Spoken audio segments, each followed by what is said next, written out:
तो सब प्रेम से बोलिए श्री सत्यनारायण भगवान की जय। प्रिय भक्तगणों, हिंदू धर्म में भगवान विष्णु को जगत का पालनहार माना व पूजा जाता है। भगवान विष्णु की पूजा करना अत्यंत विशेष महत्व रखता है। मुख्य रूप से एकादशी, बृहस्पतिवार और पूर्णिमा तिथि को भगवान विष्णु का पूजन किया जाता है। इस दौरान बहुत से लोग भगवान सत्यनारायण की कथा पढ़ते व सुनते हैं। प्रिय भक्तगणों, सत्य को नारायण के रूप में पूजना ही सत्यनारायण की पूजा है। सत्यनारायण भगवान की कथा से ही सौभाग्य की प्राप्ति होती है। माना जाता है कि इस कथा को पढ़ने और सुनने वाले लोगों की सभी प्रकार की मनोकामना की पूर्ति होती है। भगवान विष्णु का व्रत करने से सारे कष्ट दूर होते हैं। घर की शांति और सुख समृद्धि के लिए भगवान सत्यनारायण की कथा विशेष लाभकारी मानी जाती है। विवाह में आ रही अड़चनों को दूर करने और सुखी वैवाहिक जीवन के लिए भी सत्यनारायण भगवान की कथा लाभकारी है। लंबी आयु और अच्छे स्वास्थ्य के लिए भी इस कथा को करना लाभदायक माना जाता है। मानते हैं कि भगवान सत्यनारायण की कथा का प्रसाद जितने ज्यादा लोगों में वितरित होता है, ये उतना ही ज्यादा लाभकारी होता है।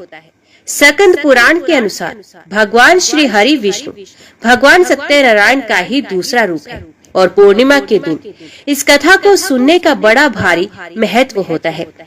यदि आप इस कथा को सुन रहे हैं तो पूरा जरूर सुनिएगा। इस कथा को आधा अधूरा नहीं छोड़े, इससे विष्णु जी का अनादर होता है।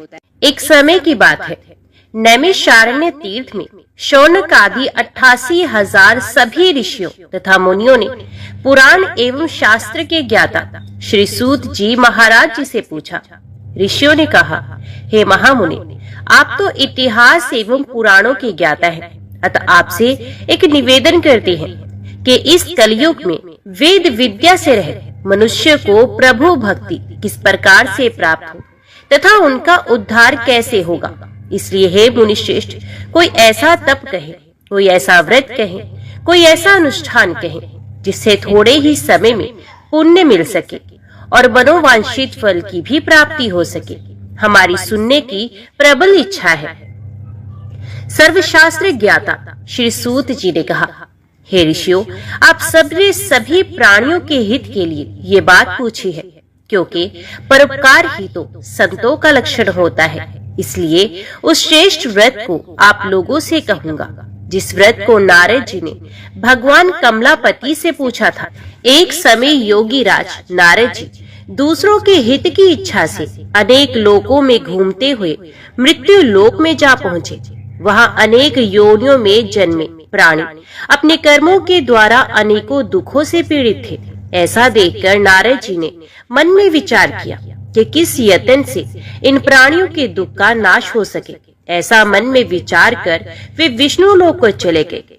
वहां श्वेत वर्ण और 4 भुजाओं वाले सबके आधार भगवान नारायण को देखा, जिनके हाथों में शंख, चक्र, गदा और पद्म तथा गले में वनमाला सुशोभित थी। नारद जी ने श्री विग्रह के दर्शन कर सुंदर स्तुति करने लगे। नारद जी ने कहा, हे भगवान, आप अत्यंत शक्ति से संपन्न हैं। मन तथा वाणी भी आपको नहीं पा सकती। आपका आदि मध्य अंत भी नहीं है। निर्गुण स्वरूप सृष्टि के आदिभूत एवं भक्तों के दुखों को नष्ट करने वाले भी आप ही हैं।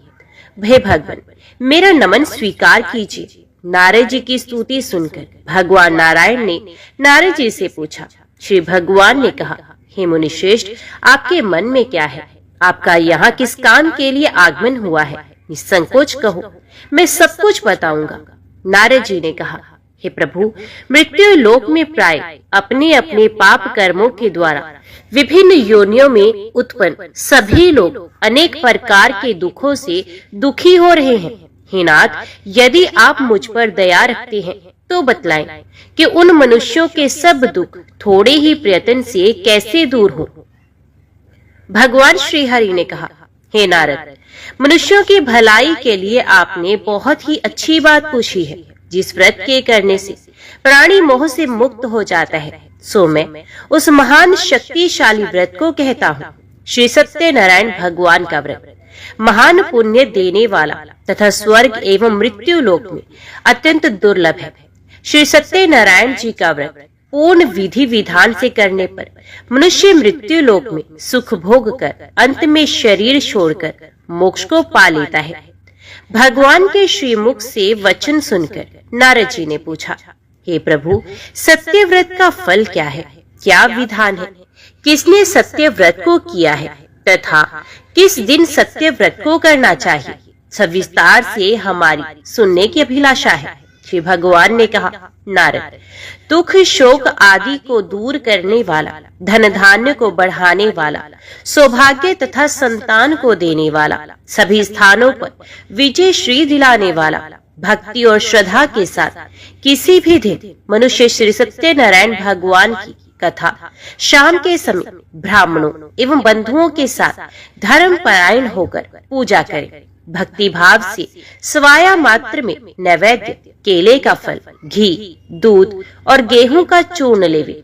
गेहूं के अभाव में साठी का चूर्ण, शक्कर तथा गुड़ ले और सब भक्षण योग्य पदार्थ एकत्रित करके भगवान सत्यनारायण को अर्पण करना चाहिए।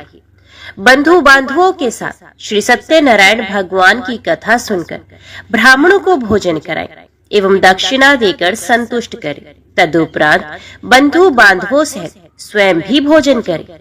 नृत्य गीत आदि का आचरण कर श्री सत्यनारायण भगवान का स्मरण कर रात्रि व्यतीत करे। इसी तरह से व्रत करने पर मनुष्यों की सभी इच्छाएं निश्चय ही पूर्ण होती हैं। विशेष कलिकाल में मृत्यु लोक में यही इच्छा पूर्ति एवं मोक्ष का सरल सा उपाय है। सूत जी बोले, हे द्विजों, जिसने पहले समय में इस व्रत को किया है उसका इतिहास कहता हूँ, उसे ध्यान से सुनो। एक सुंदर काशीपुरी नाम की नगरी में एक अति निर्धन ब्राह्मण रहता था। वे ब्राह्मण भूख और प्यास से व्याकुल हुआ नित्य ही पृथ्वी पर भ्रमण करता था।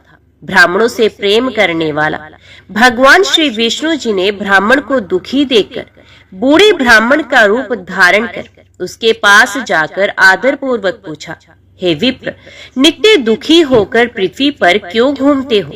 हे श्रेष्ठ ब्राह्मण, वे सब मुझसे कहो, मैं सुनना चाहता हूँ। ब्राह्मण ने कहा, हे प्रभु, मैं बहुत ही निर्धन हूँ, भिक्षा के लिए ही पृथ्वी पर घूमा करता हूँ। हे भगवान, आप इस निर्धनता, इस दरिद्रता से छुटकारा दिलाने वाला कोई उपाय जानते हो तो कृपा पूर्वक बताइए।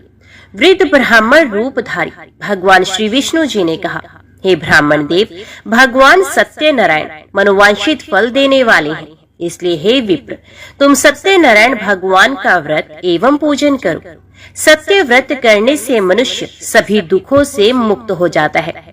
ब्राह्मण को यत्न पूर्वक व्रत का संपूर्ण विधान बताकर बूढ़े ब्राह्मण का रूप धारण करने वाले सत्यनारायण भगवान वहीं पर अंतर्ध्यान हो गए।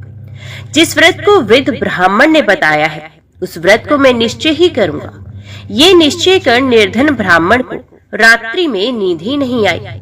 तदंतर वे ब्राह्मण प्रातः काल उठा, नित्य क्रिया से निर्वित हो श्री सत्यनारायण जी के व्रत का निश्चय कर भिक्षा के लिए चल पड़ा। भागवत कृपा से उस दिन उसको भिक्षा में बहुत सा धन मिला, जिसे बंधु बांधवों के साथ उसने सत्यनारायण भगवान का व्रत भी किया। इसी प्रकार सत्यनारायण की महिमा से ब्राह्मण सब दुखों से छूटकर अनेक प्रकार की संपत्तियों से युक्त हो गया। उस दिन से लेकर प्रत्येक महीने उसने व्रत किया। इस प्रकार भगवान सत्यनारायण के इस व्रत को करके ये श्रेष्ठ ब्राह्मण सभी पापों से मुक्त होकर दुर्लभ मोक्ष पद को प्राप्त कर गया। हे विप्र, पृथ्वी पर जो भी मनुष्य श्री सत्यनारायण व्रत कथा को करता है ये सब पापों से छूटकर दुर्लभ मोक्ष का अधिकारी बनता है। आगे जो पृथ्वी पर सत्यनारायण व्रत कथा करेगा ये मनुष्य सब दुखों से छूट जाएगा। हे ब्राह्मणों, इसी तरह नारायण जी की श्रीमुख से कहा हुआ ये व्रत मैंने तुमसे कहा। हे ऋषियों, और क्या सुनना चाहते हो? ऋषियों ने कहा, हे मुनीश्वर, पृथ्वी में उस ब्राह्मण से सुनकर किस किसने इस व्रत को किया, हम वे सब सुनना चाहते हैं। सत्यनारायण व्रत पर हमारी पूर्ण श्रद्धा हो रही है। श्री सूत जी बोले, हे मुनियों, पृथ्वी में जिस जिसने इस व्रत को किया है वे सब सुनो। एक समय वे ब्राह्मण धन और ऐश्वर्य के अनुसार बंधु बांधवों के साथ व्रत करने को तैयार हुआ। उसी समय एक लकड़हार आया और बाहर लकड़ियों का गट्ठर रखकर ब्राह्मण के घर में घुस गया। प्यास से दुखी लकड़हारे ने ब्राह्मण को व्रत करते देख ब्राह्मण को नमस्कार किया और पूछने लगा कि हे प्रभु, आप ये क्या कर रहे हैं और इसके करने से क्या फल मिलता है? कृपया कर विस्तार पूर्वक आप मुझसे भी कहिए।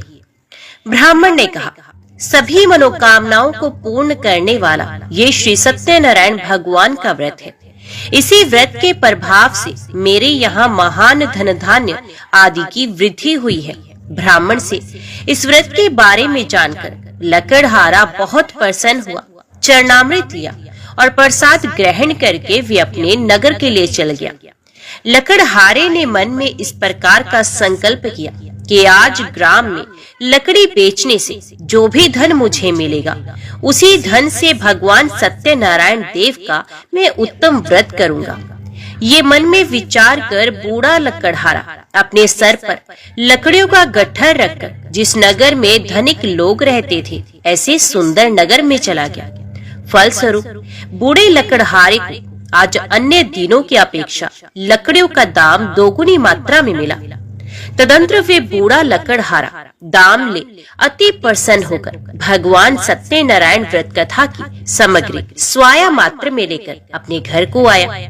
तत्पश्चात उसने अपने बंधु बांधवों एवं ब्राह्मणों को बुलाकर विधि विधान से भगवान सत्यनारायण के व्रत को किया। उस व्रत के प्रभाव से बूढ़ा लकड़हारा धन पुत्र आदि से युक्त हुआ और संसार के समस्त सुखों को भोग कर बैकुंठ को गया।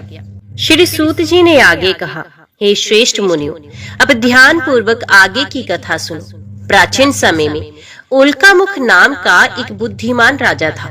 उल्कामुख सत्यवक्ता एवं जितेंद्रिय था।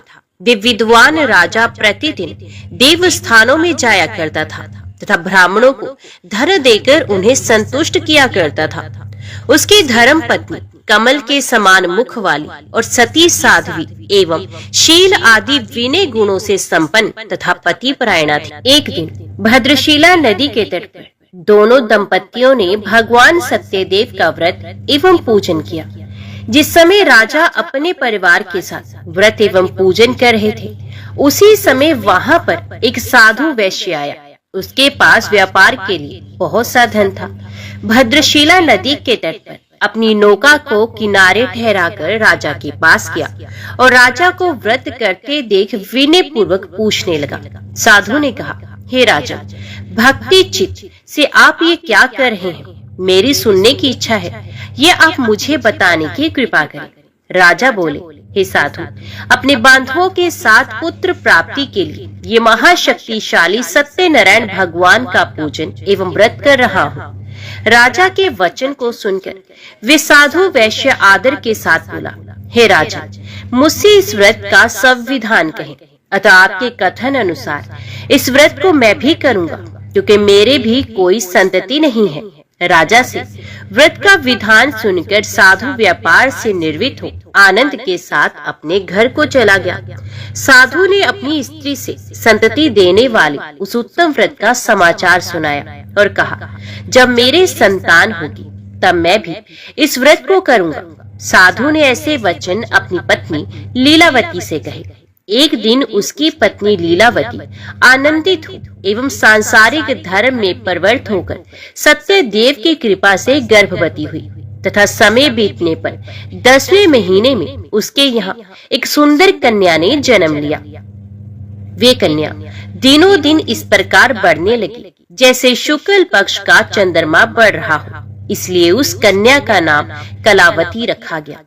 लीलावती ने मीठे शब्दों से अपने पति से कहा कि आपने जो संकल्प किया था कि संतान होने पर भगवान सत्यदेव का व्रत करूंगा, सो भगवत कृपा से हमारे यहाँ कन्या ने जन्म भी ले लिया है। आप संकल्प के अनुसार उस व्रत को क्यों नहीं कर रहे हैं? साधु बोला, हे प्रिय, इसके विवाह के समय व्रत कर लूंगा, जल्दी क्या है। अपनी पत्नी को भली भांति आश्वासन देकर वे नगर को चला गया। इधर कन्या कलावती पितृगृह में वृद्धि को प्राप्त हो गई। साधु ने जब नगर में सखियों के साथ क्रीड़ा करती हुई अपनी पुत्री कलावती को विवाह के योग्य देखा और तुरंत ही दूत को बुलाकर कहा कि पुत्री कलावती के लिए कोई सुयोग्य वणिक पुत्र खोज कर लाओ। साधु की आज्ञा पाकर दूत कांचन नगर पहुंचा और बड़ी खोज एवं देखभाल कर कन्या कलावती के लिए सुयोग्य वणिक पुत्र को ले आया। उस सुयोग्य वणिक पुत्र को देखकर साधु वैश्य ने अपने भाई बंधुओं एवं जाति के लोगों के साथ प्रसन्नचित होकर अपनी पुत्री कलावती का विवाह उस सुयोग्य वणिक पुत्र के साथ कर दिया। लेकिन दुर्भाग्यवश वे विवाह के समय भी सत्यदेव का व्रत एवं पूजन करना भूल गया। पूर्व में व्रत का संकल्प करने के बाद संकल्प पूरा न करने के कारण भगवान सत्यनारायण कुपित हो गए। अपने कार्य में कुशल साधु बनिया अपने दामाद सहित समुद्र के समीप व्यापार करने के लिए रतनसारपुर में पहुंचा और वहां चंद्रकेतु राजा के नगर में दोनों ससुर जमाई व्यापार करने लगे। भ्रष्ट प्रतिज्ञा देखकर सत्यनारायण भगवान ने श्राप दे दिया कि इसे दारुण कठिन और महान दुख प्राप्त हो। एक दिन भगवान सत्यनारायण की माया से प्रेरित होकर दो चोर राजा के धन को चुराकर भागे जा रहे थे, किंतु पीछे से राजा के दूतों को आता देख वे दोनों चोर घबराकर भागते धन को वहीं चुपचाप छुपा गए जहां दोनों ससुर जमाई ठहरे हुए थे। तब दूतों ने उस साधु वैश्य के पास राजा के धन को रखा देखकर दोनों को बांध कर ले गए और प्रसन्नता से दौड़ते हुए राजा के समीप जाकर बोले कि ये दो चोर हम पकड़ कर लाए हैं, आप देखकर आज्ञा दे। राजा की आज्ञा से उनको कठिन कारावास में डाल दिया गया। भगवान सत्यदेव की माया से किसी ने उन दोनों की बात नहीं सुनी और राजा चंद्रकेतु ने उन दोनों का धन भी छीन लिया। सत्यदेव के कुपित होने से इधर साधु वैश्य की पत्नी और पुत्री कलावती भी बहुत दुखी हुई और घर पर जो धन रखा था वे भी चोर चुरा कर ले गए। वे लीलावती शारीरिक तथा मानसिक पीड़ाओं से युक्त होकर भूख और प्यास से दुखी हो अन्न की चिंता से दर दर भटकने लगी। कन्या कलावती भी भोजन के लिए इधर उधर प्रतिदिन घूमने लगी।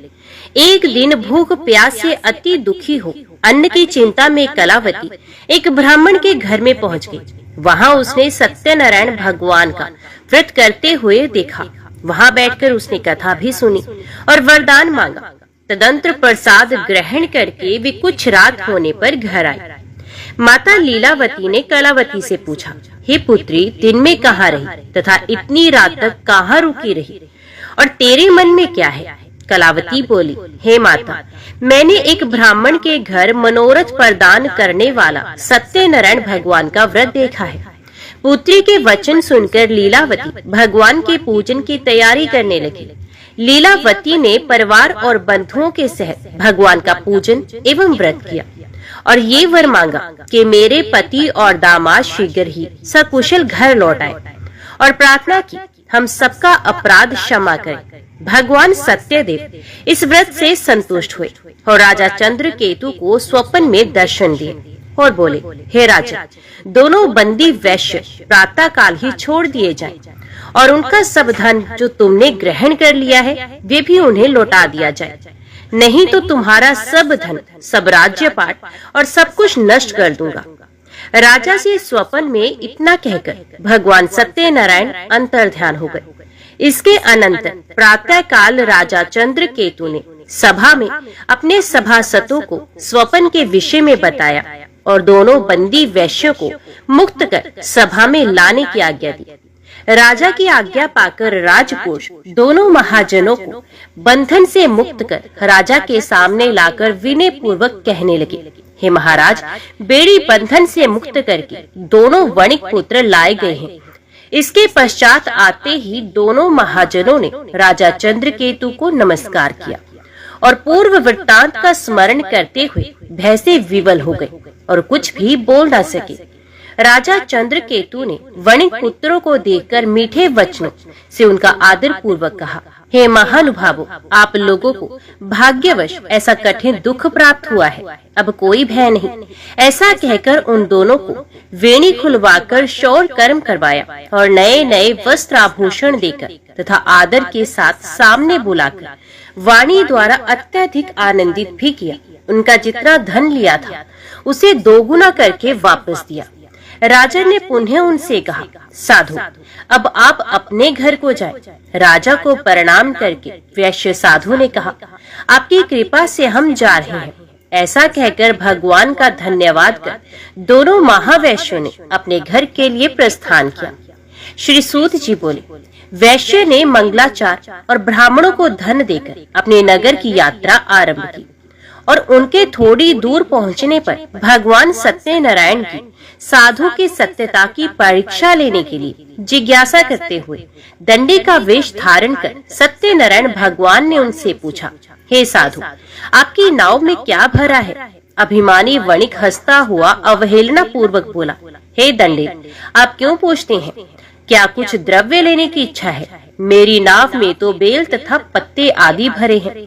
वैश्य की ऐसी निष्ठुर वाणी सुनकर भगवान ने कहा, तुम्हारा वचन सत्य हो।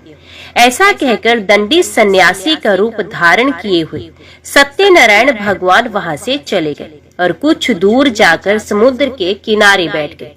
दंडी के चले जाने पर वैश्य ने नित्य क्रिया करने के पश्चात नाव को जल में ऊपर की ओर उठी हुई देखकर अत्यंत आश्चर्य में पड़ गया तथा नाव में बेल आदि देखकर मूर्छित हो जमीन पर गिर पड़ा। फिर मूर्छा खुलने पर बहुत शोक करने लगा। तब उसके दामाद ने इस प्रकार कहा, अब शोक न करें, ये दंडी का श्राप है, अतः उनकी शरण में चलना चाहिए, तभी हमारी मनोकामना पूरी होगी, क्योंकि वे चाहे तो सब कुछ कर सकते हैं, इसमें कोई संशय नहीं। दामाद के वचन सुनकर वे साधु वणिक दंडी स्वामी जी के पास जा पहुंचा। अत्यंत भक्ति भाव से प्रणाम करके बोला, मैंने जो आपसे असत्य वचन कहे थे उसके लिए क्षमा कीजिए। ऐसा कहकर महान शोकातुर होकर रोने लगा। तब दंडी भगवान बोले, हे मूर्ख, रो मत, मेरी बात सुनो। मेरी पूजा से उदासीन होने के कारण तथा मेरी आज्ञा से बार बार तुम्हें दुख प्राप्त हुआ है। भगवान की ऐसी वाणी सुनकर साधु वणिक उनकी स्तुति करने लगा। साधु ने कहा, हे भगवान, ये आश्चर्य की बात है कि आपकी माया से मोहित होने के कारण ब्रह्मा आदि देवता भी आपके रूप और गुणों को ठीक रूप से नहीं जान पाते। फिर मैं अज्ञानी आपकी माया से मोहित होने के कारण कैसे जान सकता हूँ?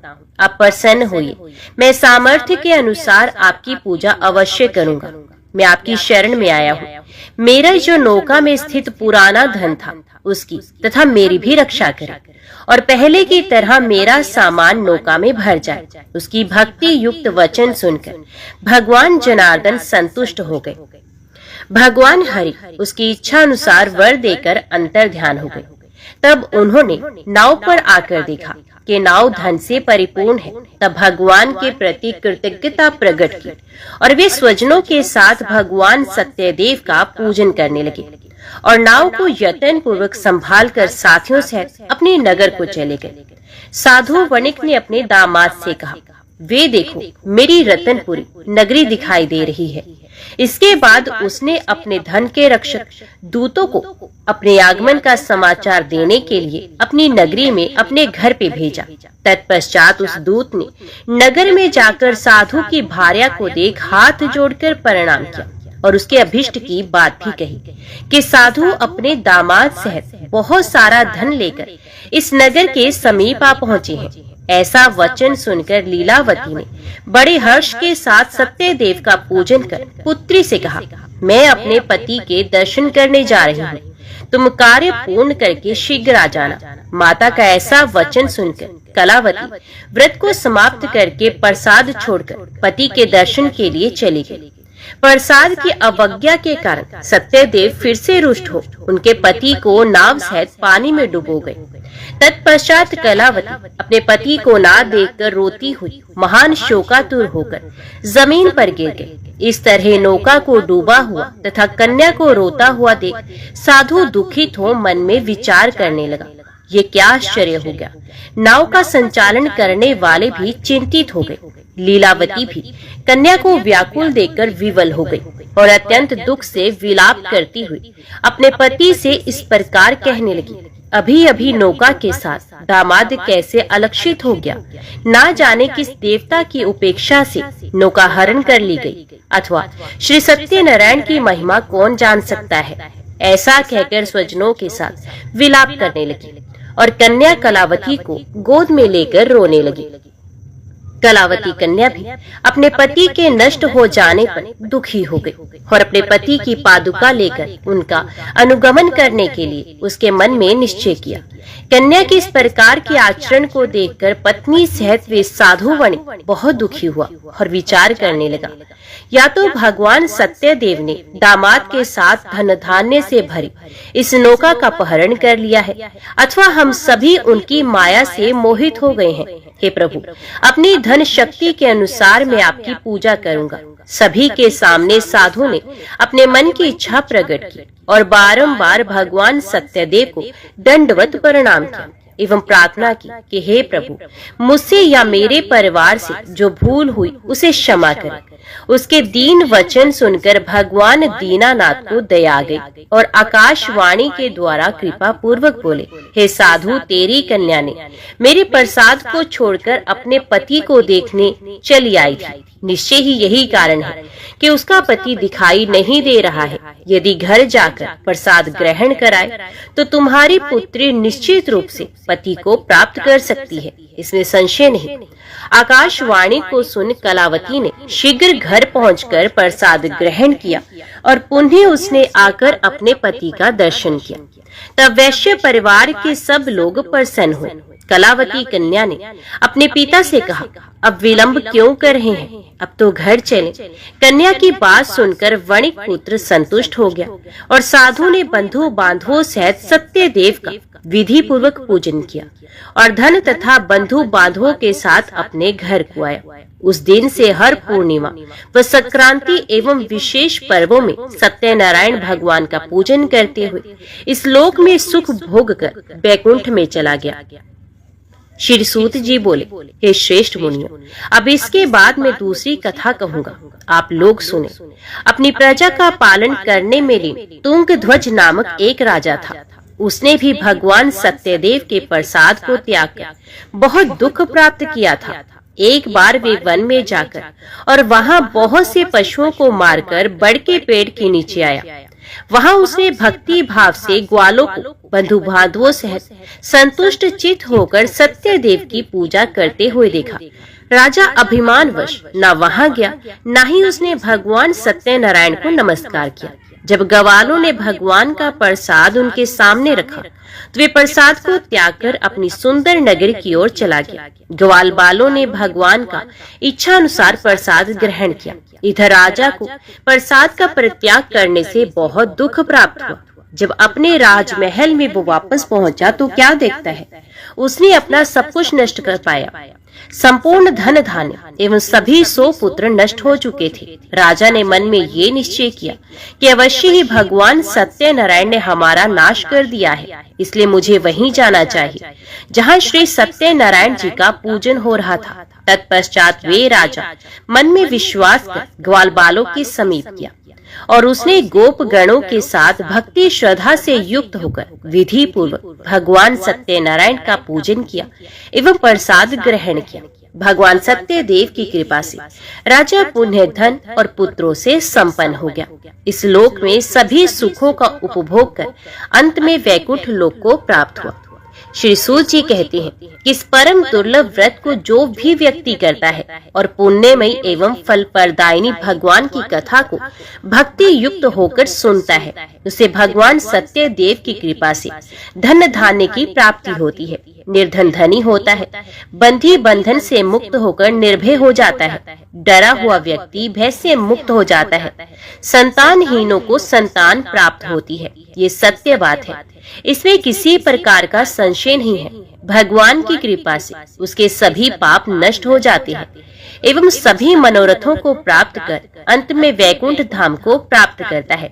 हे ब्राह्मणों, इस प्रकार मैंने आप लोगों से भगवान सत्यनारायण के व्रत को कहा, जिसे करके मनुष्य सभी दुखों से मुक्त हो जाता है। हे ऋषियों, कलयुग में तो भगवान सत्यदेव की पूजा विशेष फलदायिनी है। भगवान विष्णु को ही कुछ लोग काल, कुछ लोग सत्य, कोई ईश, कोई सत्यदेव तथा दूसरे लोग सत्यनारायण नाम से पुकारेंगे। अनेक रूप धारण करके भगवान सत्यनारायण सभी का मनोरथ सिद्ध करते हैं। कलयुग में सनातन भगवान विष्णु ही सत्यव्रत रूप धारण करके सभी का मनोरथ पूर्ण करने वाले होंगे। हे श्रेष्ठ मुनियों, जो व्यक्ति प्रतिदिन भगवान सत्यनारायण की इस व्रत कथा को पढ़ता है, सुनता है, भगवान सत्यनारायण की कृपा से उसके सभी पाप नष्ट हो जाते हैं। हे मुनीश्वरों, पूर्व काल में जिन्होंने इस व्रत को किया था, उनके अगले जन्म की कथा कहता हूँ, आप लोग सुने। महान प्रज्ञा संपन्न शतानंद नाम के ब्राह्मण सत्यनारायण के व्रत के प्रभाव से दूसरे जन्म में सुदामा नामक ब्राह्मण हुए और उस जन्म में भगवान श्री कृष्ण का ध्यान करके उन्होंने मोक्ष प्राप्त किया। लकड़हारा भिल गुहों का राजा हुआ और अगले जन्म में उसने श्री राम की सेवा करके मोक्ष प्राप्त किया। महाराज उल्कामुख दूसरे जन्म में राजा दशरथ हुए, जिन्होंने श्री रंगनाथ की सेवा करके अंत में वैकुंठ धाम प्राप्त किया। इसी प्रकार धार्मिक एवं सत्यव्रती साधु पिछले जन्म के सत्यव्रत के प्रभाव से दूसरे जन्म में मोरध्वज नाम के राजा हुए। उसने आरे से चीरकर अपने पुत्र की आधी देह भगवान श्री कृष्ण को अर्पित करके मोक्ष प्राप्त किया। महाराज तुंगध्वज जन्मांतर में स्वयंभू मनु हुए और भगवत संबंधी संपूर्ण कार्यों को भक्ति पूर्वक अनुष्ठान करके वैकुंठ लोक को प्राप्त हुए। जो गोपगण थे, वे सब जमांतर में ब्रजमंडल में निवास करने वाले गोप एवं ग्वाल बाल हुए और श्री कृष्ण की सन्निधि पाकर एवं राक्षसों का संहार करके उन्होंने भी भगवान का शाश्वत धाम गोलोक धाम प्राप्त किया। तो बोलो श्री सत्यनारायण भगवान की जय। अभी श्रवण कीजिए श्री सत्यनारायण भगवान जी की आरती। जय लक्ष्मी रमणा स्वामी, जय लक्ष्मी रमणा, सत्यनारायण स्वामी, सत्यनारायण स्वामी, जनपातक हरणा। ओम जय लक्ष्मी रमणा।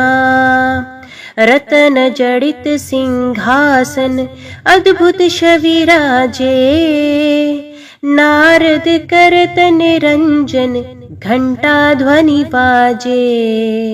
ओम जय लक्ष्मी रमणा। प्रगट भये कलि कारण द्विज को दर्श दियो, बूढ़ो ब्राह्मण बनकर कंचन महल कियो। ओम जय श्री लक्ष्मी रमणा। दुर्बल भील कठारो जिन पर कृपा करी, चंद्र चूड़ी एक राजा जिनकी विपत्ति हरी। ओम जय लक्ष्मी रमणा।